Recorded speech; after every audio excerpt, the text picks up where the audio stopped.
Okay, when you study for a test, you don't know how to study, but one thing you should do is look over the concepts. Okay, Casey? Look over the concepts and make sure you know what they are. I'm not putting answers up to this. There'll be some things we'll do, but I thought we'd kind of review. Look at the big picture. Yes, you have to worry about details, but you also have to get the big picture. So what's the first thing you do when you try to find a limit? Okay? What's your name again? Declan. Okay. You especially need to pay attention. Okay? So you substitute. Now you should be able to write this down without me saying anything. Okay? What four things can happen? You don't have it. Now what I'm going to do is I'll save this. I'll have both classes. They may be different. I put it up on Schoology in a PDF. So you can open it up, you can print it out, I'll put a blank one up there too. Then you can go and look at it and say, okay, here are the answers. Now, I don't have answers for everything. I'm not going to do this right now. I'm just going to say, you need to know this. But you should know this. You always substitute. What four things can happen? Maybe I should do that. You can get a number. You can get 0 divided by a number. But sometimes you get confused with number divided by 0. Number divided by 0 and 0. And if a number is divided by 0, we say it does not exist unless I specifically ask you for a one-sided limit. Is it going to positive, infinity, or negative? Usually you just say it's undefined or doesn't exist. These are just numbers, because what's 0 divided by a number? 0. And what's the last one? 0 over 0, and that's always going to give me a what? Okay, it's always going to give me work, but it's going to give me a whole. Okay. I haven't even played that video. I have to find it. Okay, let's try and find it by Monday. All right, sounds good. Okay. That's it. That's what you're going to get. Okay, guys? Oh, that's what I was going to do. Hey, you guys need to be quiet. In the back. I know you're far away. What about limits at infinity? What is that asking you for? No, let's not memorize. Just look at the problems. Because when you get onto the exam, you're going to have 40 multiple choice problems with limits put in there, and you're not going to be able to sort through your brain and find the match. You're going to have to think. This is limits at infinity is the limit as x goes to infinity. These are looking for horizontal asymptotes. They may exist, they may not. And especially the rule about the exponents doesn't apply when you're talking about exponential functions. That's a problem. So I have to think. Okay? You should be able to do the gold sheet. We did that yesterday. It's totally done and up online, I believe. Okay, when you're doing limits and we're talking about this work, these are things you run into. Complex fractions. Now, sometimes I use words you don't know what they mean. And I suspect you're not sure what complex fractions are. They're fractions and fractions. They're complex. 1/2, and we'll do 3/8. Now, you know how to multiply by reciprocals. That's why you do division of fractions that way. But when I get to algebraic fractions, it gets to be more complicated. So that's the reason why I start with numbers. And I don't want to deal with fractions at all. I teach algebra, and they don't like fractions. So what we're going to do is multiply by the common denominator. If you can find the smallest one, that's great. If you can't, it's still okay to multiply these two numbers together, because that always works. So in the last class, we did 16, because somebody suggested that. And I know how many times 2 goes into 16, because I went 2 times 8. Right? It's just the same operation. So what's half of 16 then? 8. And 8 goes into 8 once and into 16 twice. It's all multiplication. So 2 times 3 is 6. Did you just do like 8 times 3? 1 times 8? Wait. Shh. Gotta ask. What? I took 3/8 times 16. How many times does 8 go into 16? Twice. 8 goes in. This is what you do when you do fractions. You're dividing this one by 8, and you're dividing this one by 8. This is 1. That's why you always get a number, not 0. Where you flip the fraction and just multiply like that? I never flip the fractions. I do this because it works every time, Okay. without fail. Okay, so let's look at another one. By the way, could you reduce that? Yeah. Yes. If it's free response, I wouldn't. Because if you reduce it wrong, they take the point back. So if you had, I'll just make up something, 1 minus 3 over x squared minus 9, for instance. It's a complex fraction. I don't want to do all that flipping stuff. That's too hard. So it's easier if I just multiply by the common denominator. So it's 1, 1, and x. Multiply them together. What do you get? So I multiply the numerator by x and the denominator by x. And you have to distribute. So what am I going to get on the first term? What's going to happen to the x? I'm going to get x minus 3. And this is going to give me x times x squared minus 9. And I could go further and take the limit as x approaches what value is the problem? 3. Okay?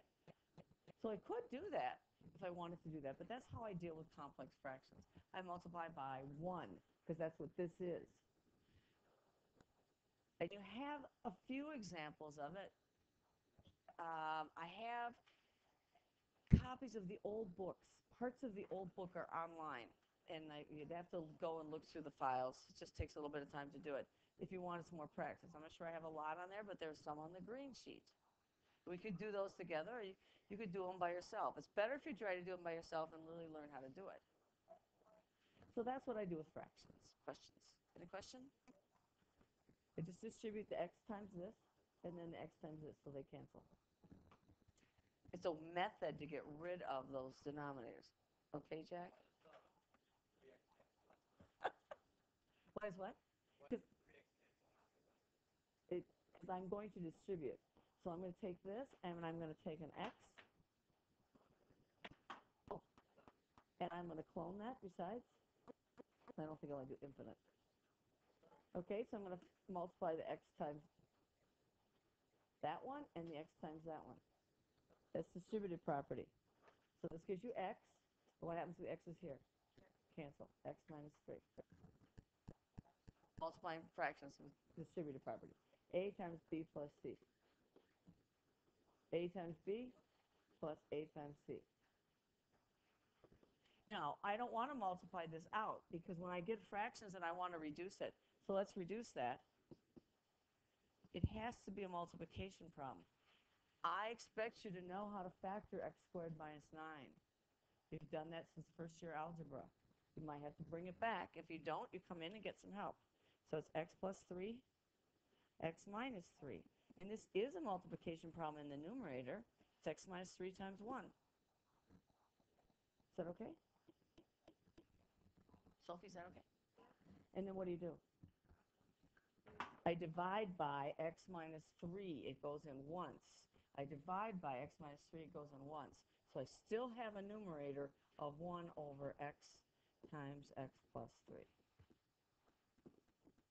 Still have issues at negative 3, but it all depends where I'm looking. Okay, that's the complex fraction piece. How about the radicals? That's like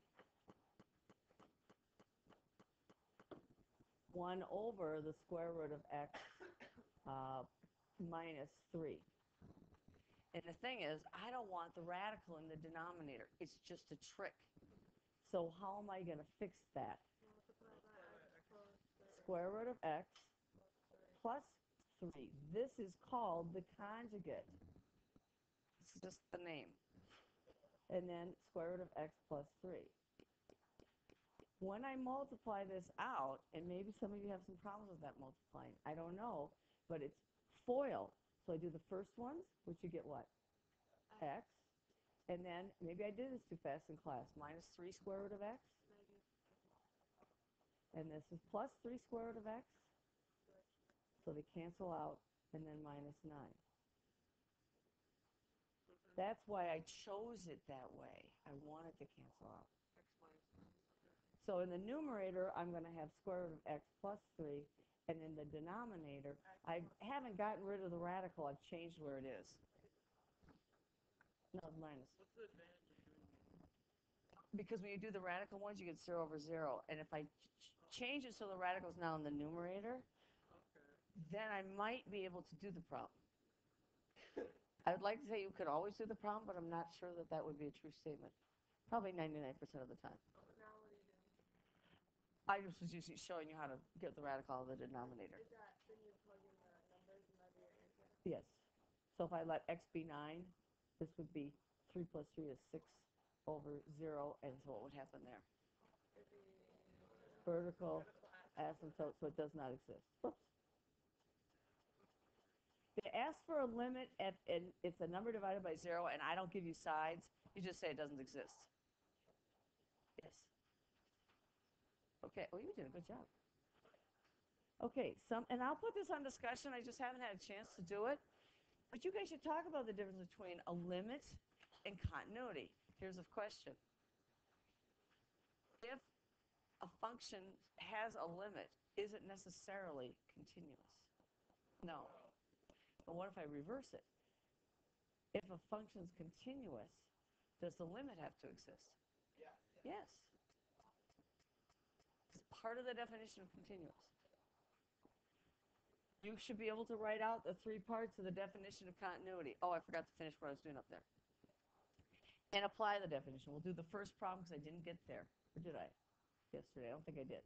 Oh, wait, let's do the second problem. It's even harder. On the green sheet. We'll do that. Okay. We also have problems with greatest integer function. I mean, you know you're going to see these on the test because they've been in the homework, right? They've been on the quiz. They've been on the worksheets. They've been in the homework. What about the greatest integer function? You get that one. I got 1 yes, so it means I say the answer is no. Whoops. The symbol is this. You have to think. We teach you this, but then we want you to apply it. That's the greatest integer function. It's the greatest integer, which is a whole number. I can't say whole numbers because it could be negative. Otherwise, I'd rather say that. Less than or equal to whatever's in there. It's a rounding down. Or, even better yet, just throw away the decimals. That's said to be truncated. And when you take the exam and you come up with decimal answers, you can truncate it. You don't have to even round it. Just drop off the extra decimals. Personally, I would write out all the decimals because we don't read past the first 3. But if you give me 2, and I read many papers with just 2 decimals, I had to take the point off. But we only do it once. If you do it throughout the whole problem, because I only grade 1 problem on anybody's test, you only get penalized once. If you do it on all 6 problems, you get penalized 6 times. So don't do that. That's because it's a silly mistake. So what if I did the limit? Well, let's do the one on the green sheet. As x approaches, this is page 3. That looks like our worksheet. And it's problem number B. Does it have a number with it? So I match it up. Is it 5? And that's the greatest integer. No, it doesn't. It does. I think it's in the whole. right 7. Oh, x approaches 5. Oh, this is 7b. There we go. X approaches 5. Greatest integer of x plus x. And it's plus what? Oh, 2x. I meant to graph that in the other class and forgot about it. So when I forget things, remind me, because I do. Okay. Now what's true for a limit to exist? Because I haven't done that. I haven't reviewed that.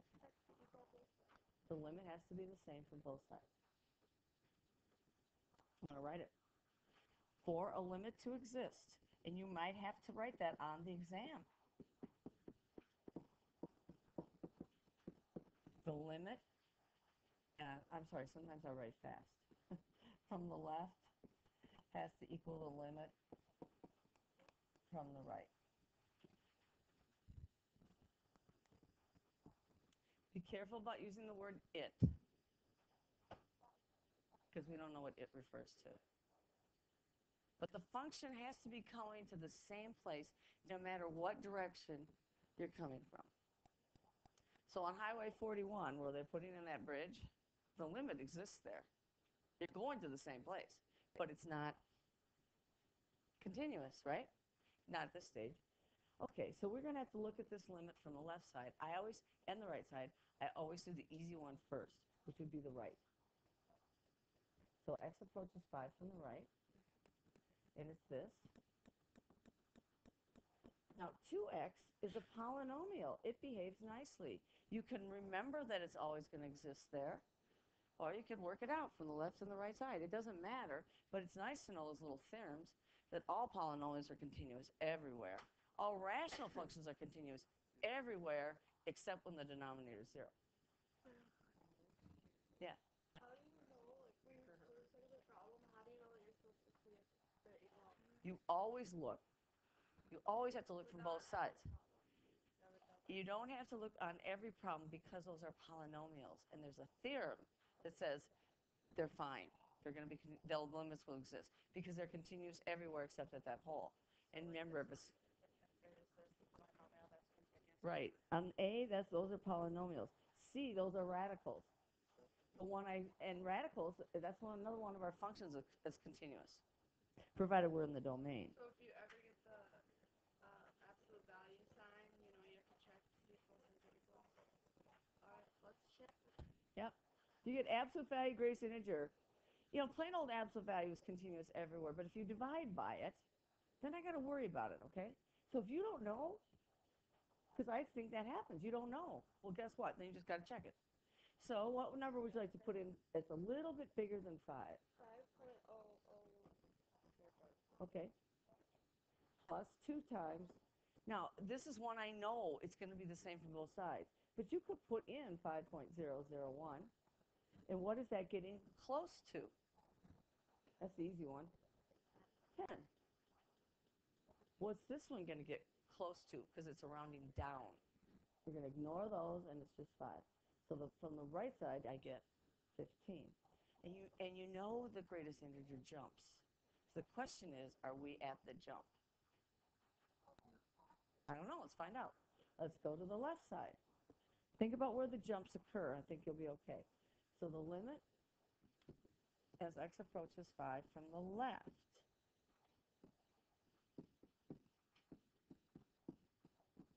Whoops. There we go. Okay, so what would you like to put in for 5? 4.999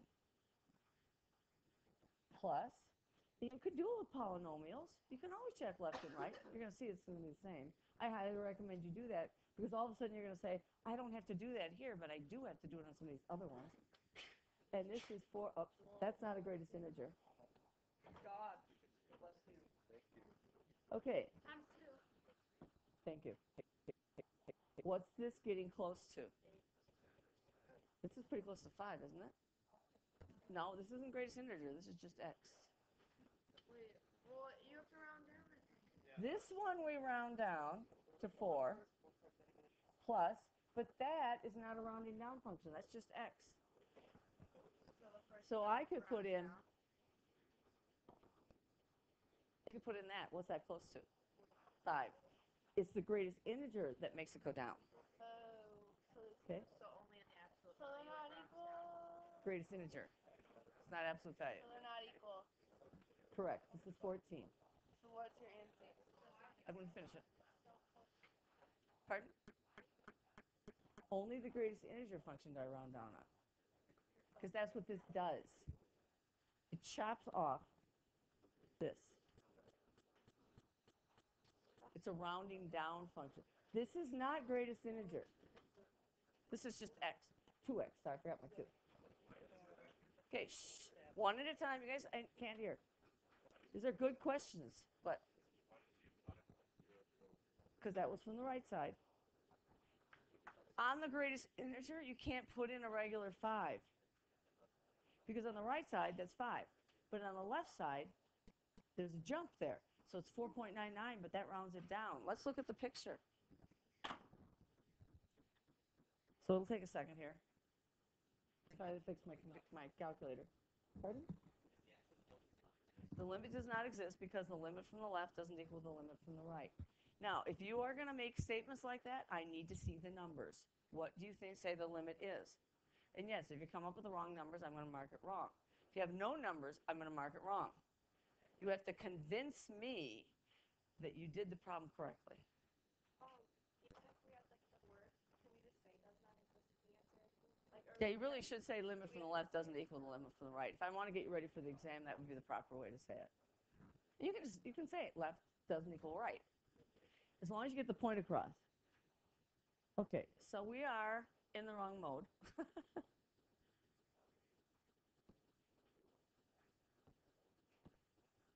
Also, if you weren't aware of this, you can change. Right now, it'll graph the first function, and then it'll graph the second function if it's in sequential. But if you want both functions to be graphed at the same time, you go to simultaneous. That's kind of cool, actually. Okay, this is y equals. So it's great. You guys remember where greatest integer was? Now, when you're working on the worksheet, you're still trying to learn the material. On the test, you won't be allowed a calculator. But if you're trying to understand it, look at tables, look at graphs. Okay, Casey? Do you remember how to do that? Greatest integer? Now, if you're on an Inspire, you just type in int, which is a lot easier.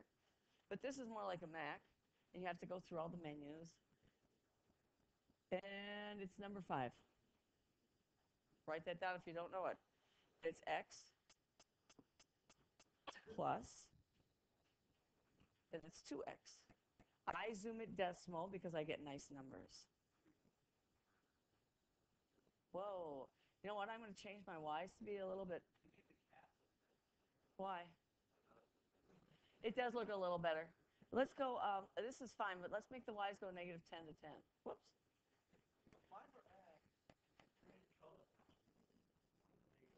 Yeah, I see that. Yeah, color is nice. There it is. Okay, and what do we want to do? We want to look at it at 5, right? So we're going to do a trace. Oh, I don't have 5 on my screen here, so guess what I'm going to have to do? I'm just going to zoom at 6. Won't be as pretty.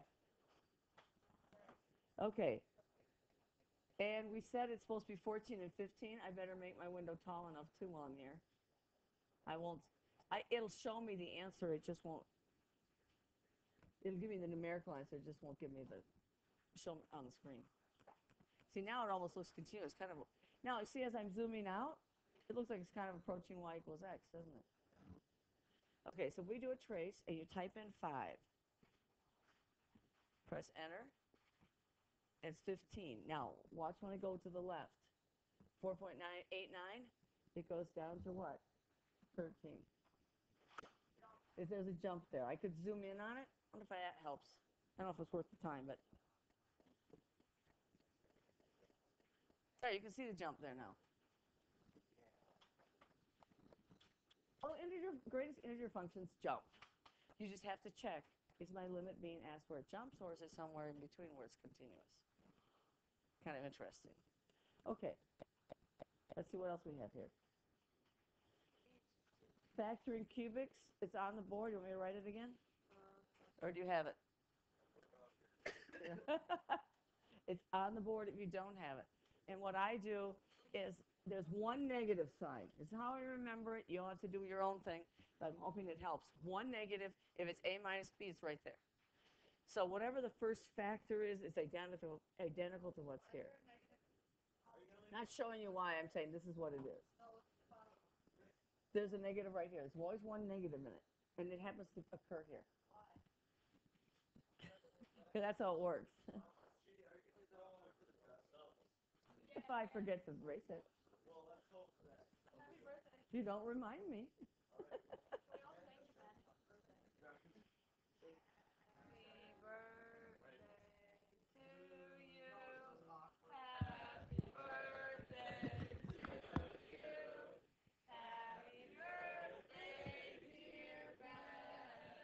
That we're not choir. Happy birthday to you.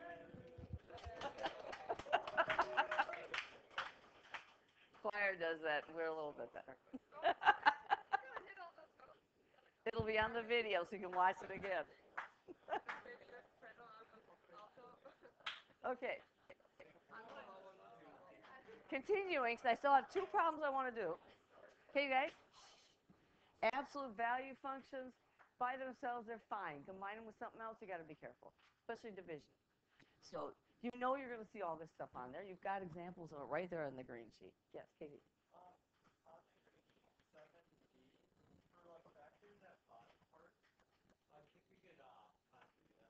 7D, D, you mean? X cubed minus 8?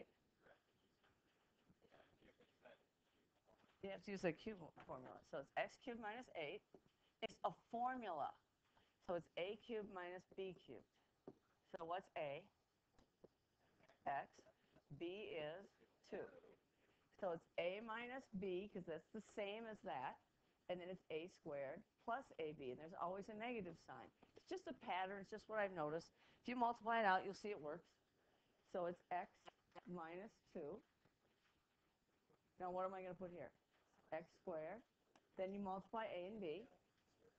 2x plus b squared. 4. This will never factor. Ever. Ever, ever, ever. Did I do? Okay, almost done. Wait, this one ever? Yes, I can. Sorry. This trinomial will never factor. Yeah, we can do that one. Okay? Just finishing this up here. That's what we're doing. You should need to know the definition of continuity, the 3 pieces, and apply the definition of fix the holes. So we can do a limit problem first, and then come back and look at the first page. And I want to look at the second page. Actually, there's 3 problems I want to do. So this is just doing a limit. This is E, 7E. And it's the limit. Now, you need to cover this up and do it again. Even though I'm doing it now, watching isn't going to do the trick. You have to do. I'm sorry, I have to share because I don't want my arm. Probably in my office. Is this a complex fraction?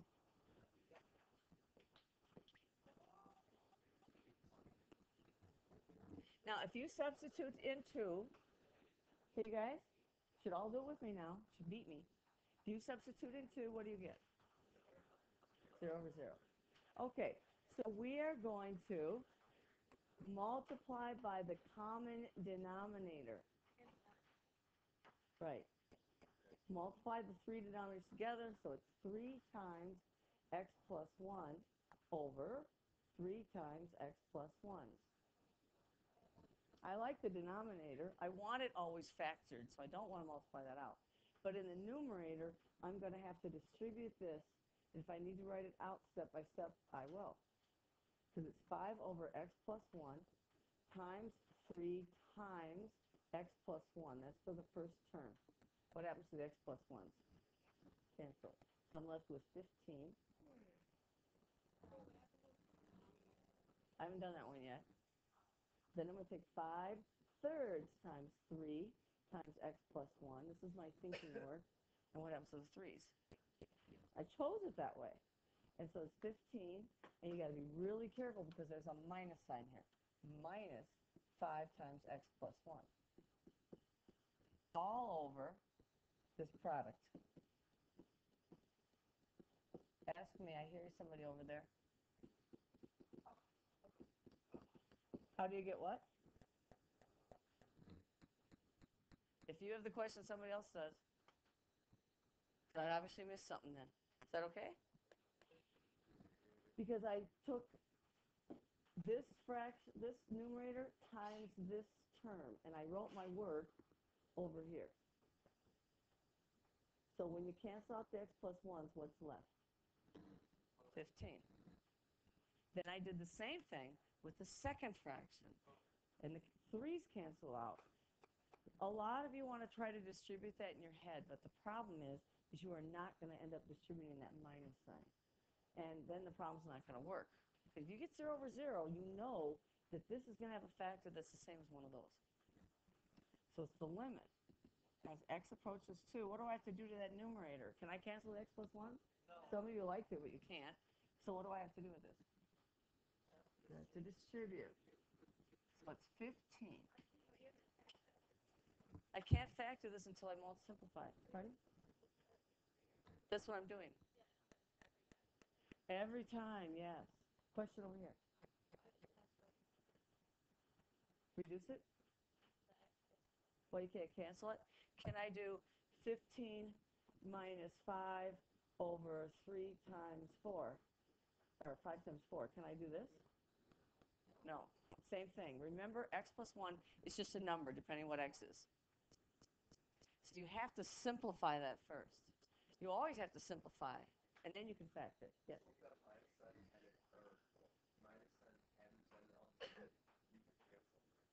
If this had been a time sign, then I could cancel it. It has to be a multiplication problem. These are called add-ins. Actually, they're called subtrahends. That's more than you want to know. So it's minus 5x, and then it's what? This is the problem. We make this mistake all the time. I've seen this for 20-some years. And then it's x minus 2, 3x plus 1, and then we're going to simplify that because we can. And then you'll be able to factor it. I can't factor it here because it's not simplified. At least I don't know how to do it. So it's what, 10 minus 5x? This one's a hard algebra one.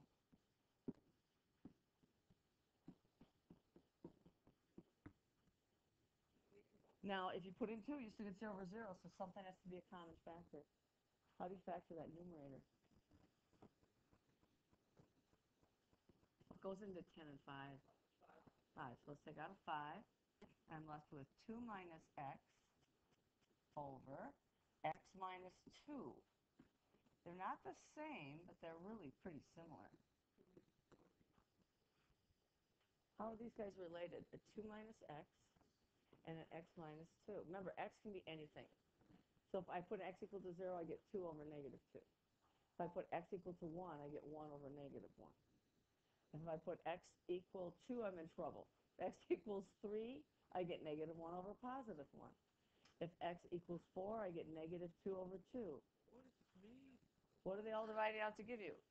Negative 1. These are opposites.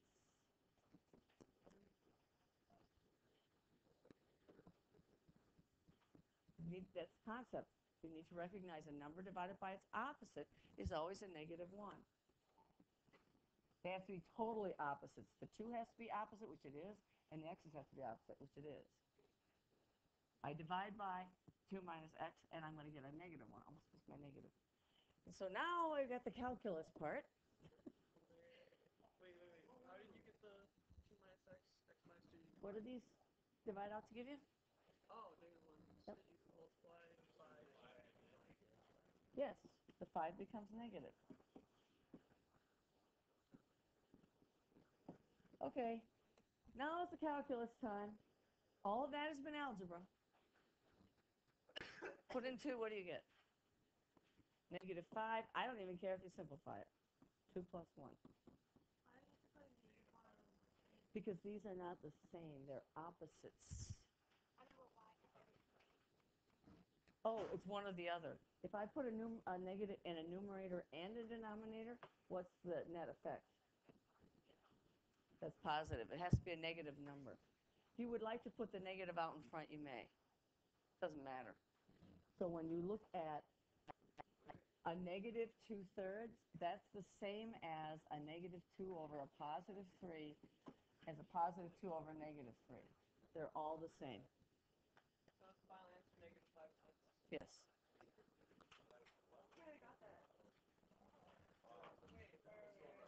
Yes. It's good for you to simplify because you'll be doing multiple choice, but I will accept it not simplified because it is free response. I'll give you lots of practice with multiple choice before the time comes. No? Where is this? What's happening? This is the reason why you're better off not simplifying. That's 3 times 3, not plus 3. So it's 9. I see those mistakes all the time. And when you're on that exam, you're stressed. So you make those mistakes. Okay. Let's look at problem number 2 on the front page. Nice having you right here. You help me out. Well, she's just like right sideways.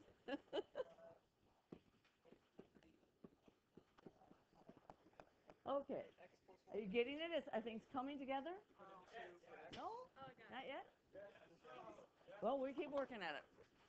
Are they coming together? No? Are we doing review on Monday as well? Yes. Sweet. Monday I'm gonna give you some verbal descriptions. You're gonna draw continuous and non-continuous functions. Casey.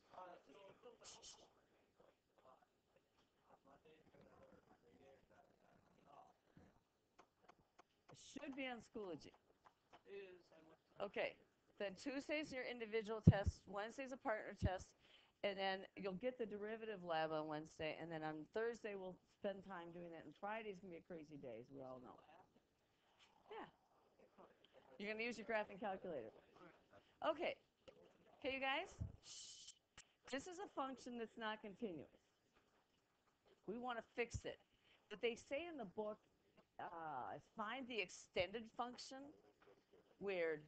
But that's what they're asking. This is problem number 2. Or 1, yeah, no, 2. What's equal to 1?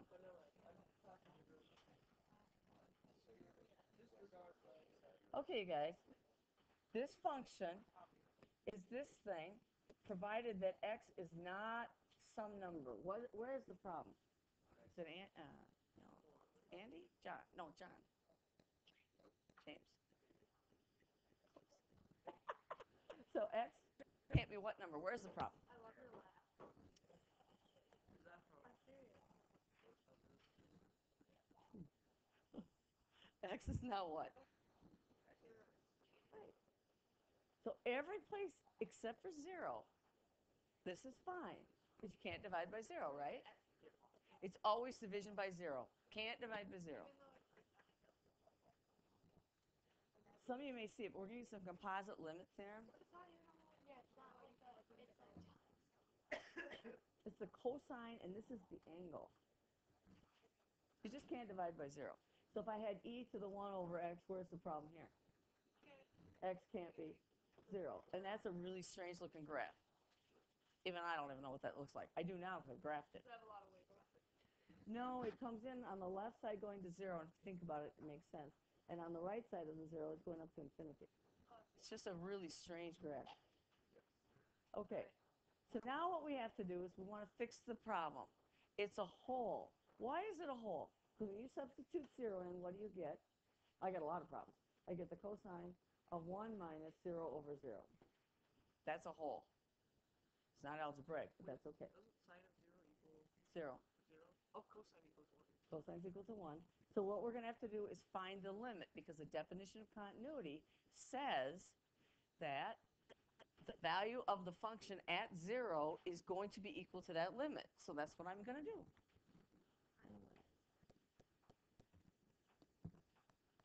So we're going to find the limit as x approaches 0. Because if x is 0, what's the sign of 0? It's 0. No, because 0 divided by 0 is, I don't know. Is it because you're approaching? We're going to be approaching 0, but at 0, anytime I get 0 over 0, I have no idea what that is. You'll get that idea. It'll happen. And then at the end of the year, you will look back at everything you've learned in this class and be really amazed. Okay. Problem is, okay, guys in the back, when I substitute in 0, I still get this mess over here. So I'm going to use the composite limit theorem that says that I can pull this limit operator inside that function. The outside function is cosine. The inside is 1 minus the sine of x over x. But the composite limit theorem says I can put it in there. So I'm going to. You'll see what's going to happen. If I have the limit of f of g of x, what I can do is take the limit of this inside function first, provided that exists, and then take that limit and evaluate it in f. It's a theorem. Somebody's proved it. You don't want me to prove it. A while ago. 2, 3. Because we do a lot. You don't have to write this. She's just asking. But what I'm going to write is this. Now, I don't even do this. I just go and do the problem because you're going to see what's going to happen. It's the cosine of the limit as x approaches 0 of 1 minus the sine of x over x. Yes. This is a theorem that you will forget. You use it all the time. When I take the limit as x goes to 0 of the sine of x squared plus 1, when you substitute that 0 in there, you're really doing the sine of the limit as x goes to 0 of x squared plus 1, and then you substitute that in. And what does that limit end up being? 1, whatever the sine of 1 is. So it's the same thing here. But what you'll do on this example is you'll just put that in there and say it's the sine of 1. You use it without even realizing you're using it. You use all the pieces of the main limit theorem without showing all the individual steps. That's busy work. I don't like busy work. Once you get the idea, you can just substitute in. It's easy. No, we had to determine it was 0. We had to determine that the function, that x was approaching 0, because it was division by 0. So I'm not sure. Don't use the word it, because then I don't know what you mean. Okay. Now, the main limit theorem says I can do this. I can distribute that limit. Now remember, not everything distributes, but limits do. There should be coming to be an aha moment here. I don't have to write that out, because I know what it is. Okay, what's the limit of 1? What's the limit of the constant? 1. What's the limit of sine of x over x as x goes to 0? 1. So this is the cosine of 0. You don't have to show all that work, because it's intuitive for one, and that's what this is what you're doing. You just do it so fast in your head you don't see it. So then, okay, you guys, what should the value be to fix the whole? Should be the cosine of 0, which is 1. And you can graph it. I'm not going to take time. You guys can graph it. Yes, you guys can graph it. But that's just a good example of the composite limit theorem. You don't have to show all that work. And when I look at it and I say, oh, this is 0 over 0, I know that limit's 1. Because some of you are thinking that too, and that's fine. So it's just the cosine of 0. Yeah, just like that. Perfect. Yeah. Okay, I want to make sure the directions are clear on the second page. So I don't think we've done anything like that. Oops.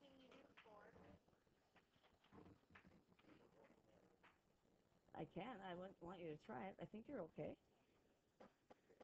Oh, look at the wrong one. Yeah, you have to find the limit, and that doesn't equal the value there. So it's discontinuous. Oh, let me see the rest of the problem. Oh, right. Well, the limit is what, 6? Oh, sorry, -7, and the value is 7. So you're using your definition up here. It's definition C. Oh, that's what I said. It's your definition A. Yeah, you did fine. The answers are online. So you say it doesn't Yeah. This is the first time you've had to explain things. You've always had to do calculations and things. Now you have to explain and apply. It's a higher level thinking, not Marzano. Now let's do page 2, the first problem. Sarah, right? Can you read that to me?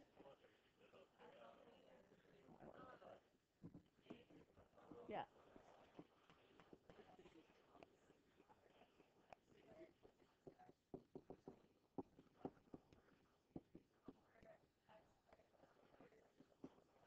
Okay, I didn't write down the 3 conditions. I want you to do that.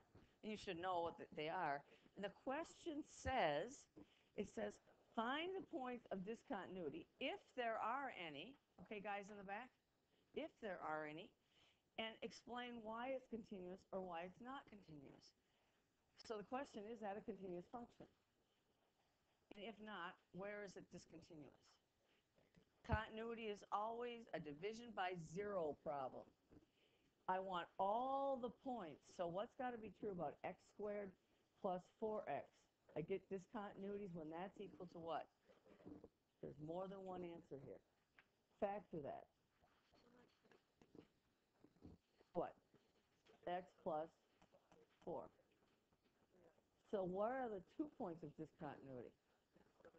0 and negative 4. Why is it discontinuous there?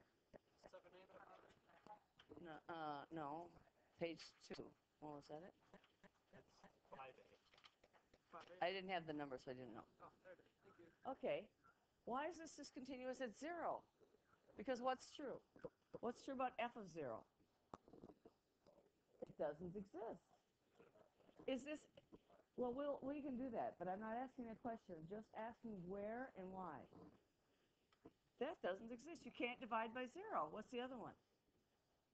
F of negative 4. Can't divide by 0. Keep it easy. Keep it easy. Now, the question is, do we have any asymptotes or holes here? So what we're going to do is we're going to factor f of x and see what we can find out. What goes into 3x squared and 6x? It's the only way I'm going to know. So wait. Well, I could substitute. Oh, I don't even have to do that. Excuse me. Well, I don't know. Let's put in 0. What is f of 0? It's 0 over 0. Remember what that's always? That's a whole. You do now. What's f of negative 4? It's 3 times negative 4 squared, 6 times negative 4 over 0. Okay, shh. What? Just evaluate it. That's 3 times 16, that's 48 minus 24. It's certainly not 0, is it? Yeah, it's 24 over 0, so it's undefined, or if you have a number divided by 0, it's a vertical asymptote. But I don't care about that. Does the limit exist for 0? Probably. Should we find that limit? Don't tell me the limit doesn't exist for 0. It doesn't exist for 4, or negative 4, but it does exist for 0. Now, we are going to factor this. Now, why don't I have to check from both sides? These are polynomials. They're continuous everywhere. Root functions are continuous everywhere provided you're in the domain. Sine's continuous everywhere. Cosine's continuous everywhere.